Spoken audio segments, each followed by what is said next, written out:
कई सारे बार ऐसा आपके अंदर भी नेगेटिविटी आता है यार कि मतलब ठीक है कोई पेपर नहीं हुआ तो अचानक से नेगेटिव हो जाओगे। अरे यार नहीं लेना होता मेरे भाई टेंशन इतना यार, नहीं लेना होता। टेंशन लेने से क्या हो जाएगा ये बताओ पहले। आज हम आपको अपने जीवन की एक थोड़ी सी है ना 2 मिनट आपका वक्त लेंगे और छोटा सा एक हम बात आपसे डिस्कस करेंगे। ठीक है, शायद ये स्टोरी आपको बहुत ज़्यादा कहीं ना कहीं आगे लेकर जाए। ठीक, 2018 का वक्त था और 2018 के समय में हम अपनी तैयारी में लगे हुए थे, कोई दिक्कत नहीं है। 2018 से हमने अपनी प्रिपरेशन शुरू की और 2020 में 2 सालों के अंदर हमने अपना पेपर क्लियर कर लिया, सभी चीज़ें हो गई, कोई दिक्कत की बात नहीं। तो 2018 के समय में क्या हुआ, तैयारी हमने शुरू की। तो हमने अपने तैयारी को शुरू करते वक्त जैसे पेपर का माहौल बनता है वैसे ही पेपर का माहौल था कि हाँ सीजीएल होने वाला है, ऐसे है वैसे है, सभी चीज़ें बढ़िया तरीके से हुई। हमने अपने तरफ से कोई एफर्ट में कमी नहीं की, हमने अपने तरफ से बहुत शानदार तैयारी की। प्री में भी बहुत अच्छा मेहनत हमने किया, उसी तरीके से हमने मेंस में भी बहुत अच्छा मेहनत किया, उसी तरीके से इंग्लिश भी बहुत अच्छे तरीके से तैयारी की। और हम आपको बता रहे हैं हम बहुत कॉन्फिडेंट हैं। इस बात के लिए कॉन्फिडेंट नहीं थे कि एक इंस्पेक्टर रैंक हमें मिलेगा, लेकिन इस बात के लिए कॉन्फिडेंट थे कि इस बार हमारा सिलेक्शन हो जाएगा। हमारा इसमें भी काफ़ी अच्छा स्कोर था, इसमें भी बहुत अच्छा तो नहीं था लेकिन हाँ इतना था कि एक नौकरी हमें मिल सकती है। उसके बाद एक आता था ना टीयर 3 यहाँ पे, और टीयर 3 का मतलब हो गया आपका डिस्क्रिप्टिव का पेपर। और डिस्क्रिप्टिव के पेपर के लिए यकीन मानिए हमने डिस्क्रिप्टिव की कॉपी लिख लिख कर, जितने भी यहाँ मुखर्जी नगर में अच्छे अच्छे इंस्टीट्यूट्स हैं तो कुछ उनके टीचर से मेरा संपर्क था, जा जाकर अपनी कॉपी हम उन्हें दिखाते थे, उनसे हम आइडियाज़ लेते थे। इनसाइट आईएएस हो गया, विजन आईएएस हो गया, इनके वेबसाइट से हम यहाँ पर आर्टिकल्स को पढ़ पढ़ के हम लिखने का तरीका खोजते थे कि कैसे हम डिस्क्रिप्टिव को लिखें और बेहतर कैसे लिखें और बेहतर कैसे लिखें। ठीक है, और इतने अच्छे तरीके से लिखने के बाद, कॉपीज़ को दिखाने के बाद, सभी टीचर के रिव्यू जानने के बाद इतने अपने आप को सुधारा कि जहाँ पर पहले हमारा डिस्क्रिप्टिव का कॉपी पूरे में टीचर लाल कलम से काट देते थे, पॉइंट बताते थे, लास्ट वक्त पेपर के 2 दिन पहले तक हमने दिखाया तो वहाँ पर बोला कि अब तुम्हारा स्कोर 70+ कोई ताकत रोक नहीं पाएगी। और यकीन मानिए कि हमारा जो डिस्क्रिप्टिव का फाइनल रिजल्ट आया ना उसमें हमारे सीजीएल में 41 मार्क्स हैं। ठीक है, दिमाग जो खराब हुआ था वो अलग लेवल का हुआ था, क्योंकि यहाँ तक हम रेस में थे जीवन में, यहाँ तक हमारे मत्थे पे लिखा हुआ था कि हमारे हाथ में सरकारी नौकरी है, लेकिन यहाँ तक जाते जाते हमें पता चल गया कि हम इस रेस से बाहर हो चुके हैं। जब ये 41 मार्क्स आया ना मेरे पैर के नीचे से ज़मीन खिसक गई मेरे भाई। उस दिन से रोना मेरा शुरू हो गया। माँ बाप समझा के हार जाएंगे, लेकिन जो तैयारी करता है ना दर्द भी उसी को पता होता है, चाहे दुनिया कितना भी क्यों ना समझा ले। ये 41 मार्क्स आया, हमने कहा कि हमने हो सकता है कुछ गलती कर दी हो सकता है हमारे कॉपी में कहीं ना कहीं कुछ गलती हो।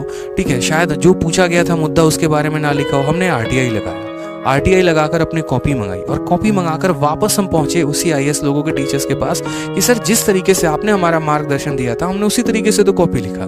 फिर उन्होंने कॉपी के शीर्ष को देखा कि असल में टाइटल पूछा क्या था, हमने लिखा क्या, और कहीं पर कोई दिक्कत नहीं थी, सारा कुछ परफेक्ट वे में था। ठीक, कॉपी पर जो एग्जामिनर ने भी इनफैक्ट कॉपी मेरी चेक की थी ना, कहीं पर ना कोई उसने सर्कल लगाया था, कहीं पर ना उसने कॉपी में कट लगाया था, कहीं पर मेरे भाई कुछ भी नहीं था। तो फिर ये 41 नंबर क्यों? ठीक है, तो असल में हम आपको एक बात बताएं तो असल में जो डिस्क्रिप्टिव की कॉपी सीजीएल में चेक करते हैं वो भी इतने हाई लेवल के लोग नहीं होते हैं। कोई ड्यू के प्रोफेसर या कोई हाई लेवल के प्रोफेसर नहीं होते हैं जो कॉपी चेक करते हैं। ये अगर हम बात करें तो प्राइमरी और हायर स्कूल के टीचर्स होते हैं जिनको चंद रुपए मिलते हैं, कुछ कॉपी पे 10 या 12 रुपए, जो कॉपी चेक करते हैं।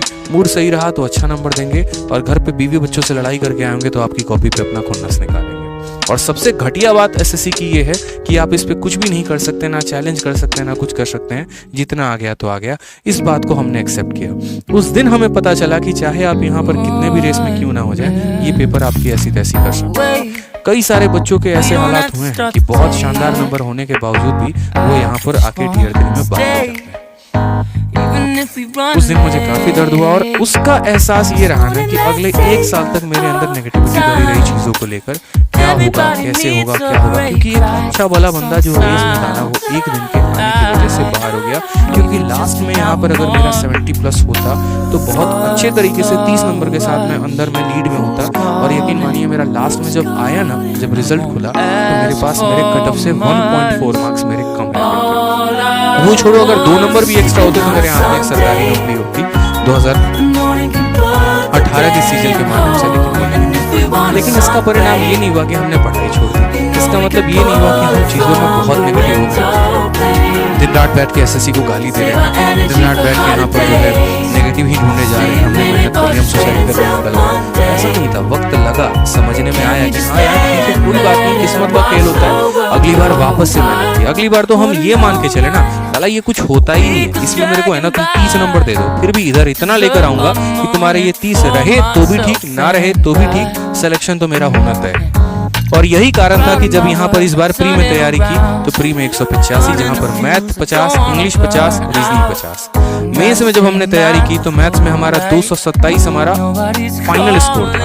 इंग्लिश में हमारा, मुझे यहाँ तक याद है कि 190 के करीब में हमारा स्कोर था, जो कि बहुत अच्छा स्कोर था नॉर्मलाइजेशन के बाद, ठीक है, 190 प्लस के करीब में था। इन तीनों को जोड़ने के बाद और डिस्क्रिप्टिव जोड़ने के बाद हमारा फाइनल स्कोर आया, और आपको भी पता है कि स्कोर कितना।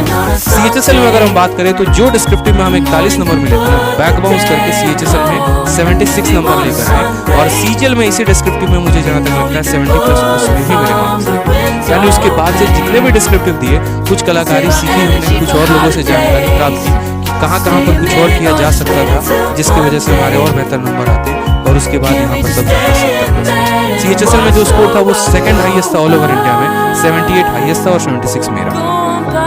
तो होता है मेरे भाई, ठीक है, कुछ पल का होता है, लेकिन इसका मतलब ये नहीं होता कि आप वहाँ रुक जाओ, ठहर जाओ, अगली बार बाउंस मारो, खतरनाक लेवल से बाउंस मारो, और मैं कहता हूँ ना कि अगर 2 कदम आप पीछे ले रहे हैं ना, तो इसका मतलब ये नहीं कि आप डरेंगे, इसका मतलब आपकी छलांग बहुत बड़ी होने वाली है, और वो छलांग इतनी बड़ी होगी कि वो 2 कदम तो मैनेज करेगी ही करेगी, साथ में 10 कदम का लीड भी देगी। अब कर लो हमें पीछे, तो जितना भी करना है क्या करें, तो इसके लिए ठीक है, तो पेशेंस